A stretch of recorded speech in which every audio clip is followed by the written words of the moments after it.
चलिए आज हम जो है 3D आकृतियों के बारे में पढ़ते हैं, ठीक है। 3D ज्यामितीय आकृतियां क्या क्या होती है उनके बारे में जानते हैं। सबसे पहले मैंने बताया था कि 3D आकृतियां वे आकृतियां होती हैं जिनमें उभार होता है, जो ठोस आकृतियां होती हैं जिनको हम पकड़ सकते हैं, ठीक। जैसे कि सबसे पहली आकृति है घन।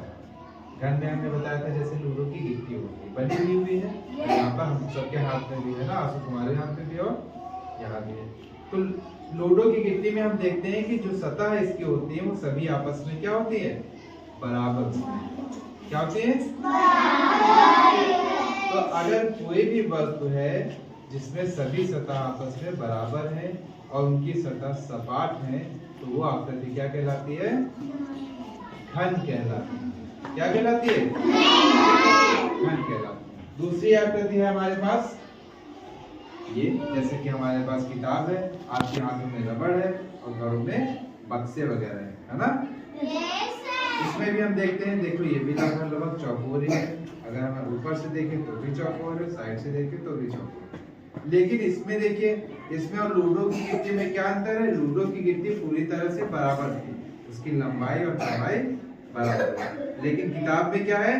लंबाई ज्यादा तो चौड़ाई कम। तो इस तरह की आकृति जिसमें लंबाई और चौड़ाई बराबर ना हो, ठीक है। लेकिन कोने वैसे ही है, बिल्कुल बना किस तरह है? घन की तरह ही बना है, बस उसकी लंबाई और चौड़ाई में अंतर, वो कहलाता है हमारा घन। जैसे कि सिंपल सा उदाहरण है, आपके पास जो रबड़ है, देखिए उसकी क्या होती है? लंबाई ज्यादा होती है और चौड़ाई कम होती है। सतह क्या होते हैं? जो सपाट आकृतियां होती है ऊपर, वो सतह कहलाते हैं। जैसे कि इसमें कितनी सतह है? 6, एक ऊपर एक नीचे और ये 4 बगल, ये 6 सतह कहलाती है, ठीक। तीसरी आकृति आ जाती है हमारी शंख। शंख सबने देखा है, सबने खेला भी है। ये कोन जिसको बोलते हैं अंग्रेजी में, क्या बोलते हैं? कोन। कोन, इसी को हिंदी में क्या कहते हैं? शंख को कहते हैं। क्या कहते हैं? शंख, ठीक है। जैसे आइसक्रीम वगैरह सबने खाई होगी ना, इसकी आकृति कैसी होती है? शंख। टीचर डे पे आप लोग गुलदस्ता देते हैं तो कागज का बनाते हैं ना, बोर्ड के, वो भी कैसी होती है? शंख की आकृति होती है, ठीक है। तो ये शंख की आकृति में बना क्या है? गाजर। और क्या होता है?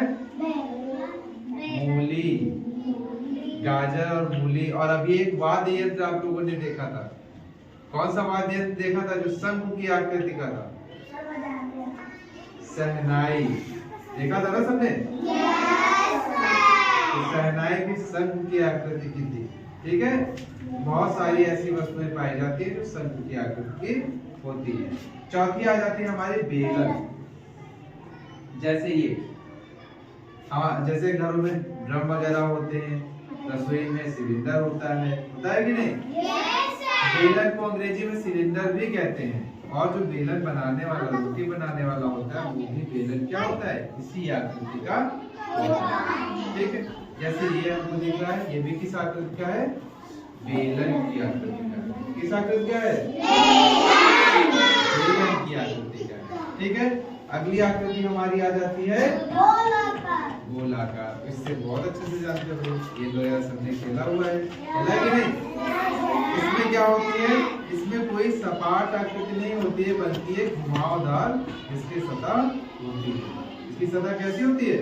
घुमावदार होती है, एकदम गोल गोल घूम के होती है, ठीक है।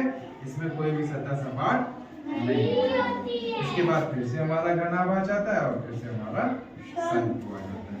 तो यहाँ पर हमको आकृतियां बताई गई हैं और उनके उदाहरण बताए गए हैं कि कौन कौन सी आकृति के कौन कौन सी वस्तुएं हम लोग देखते हैं, ठीक। अब उनके कुछ गुण हैं, जैसे सतहों की संख्या है, किनारों की संख्या है और कोनों की संख्या है। अब उस विषय पर हम लोग चर्चा करेंगे, ठीक।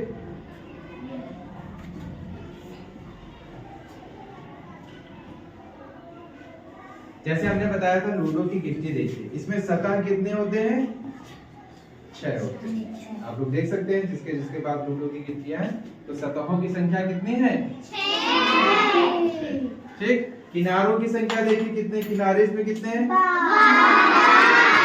12 किनारे हैं। बहुत अच्छा। और कोने सबने देख लिया? चलिए बहुत अच्छे। अब आपके पास रबड़ होगा, सबके पास है ना?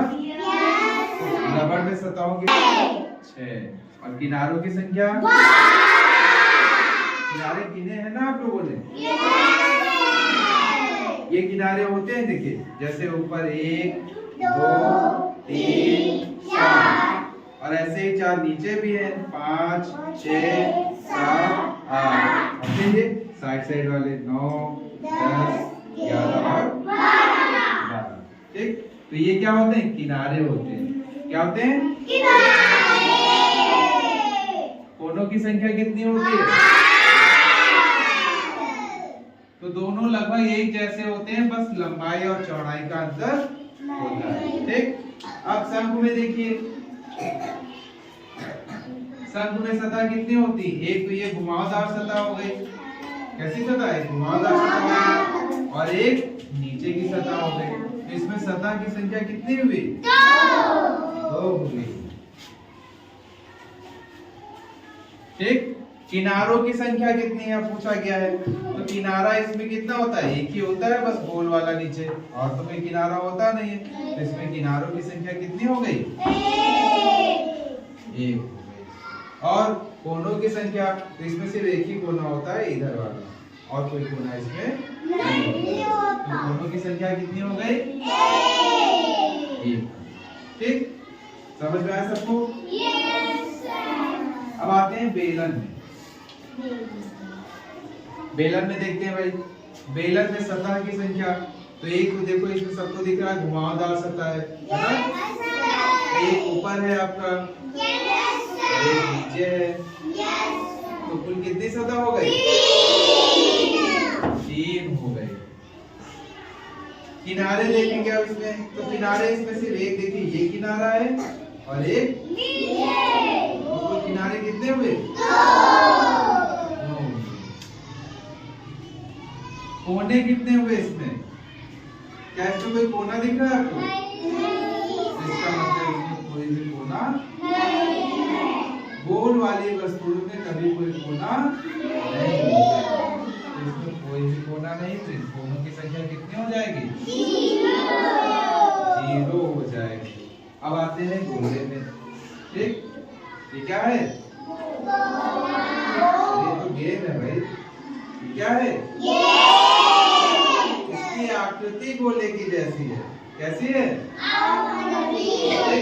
इसमें सतह कितनी है? देखो पूरी एक ही सतह है, वो भी घुमावदार है। तो सतह की संख्या कितनी है?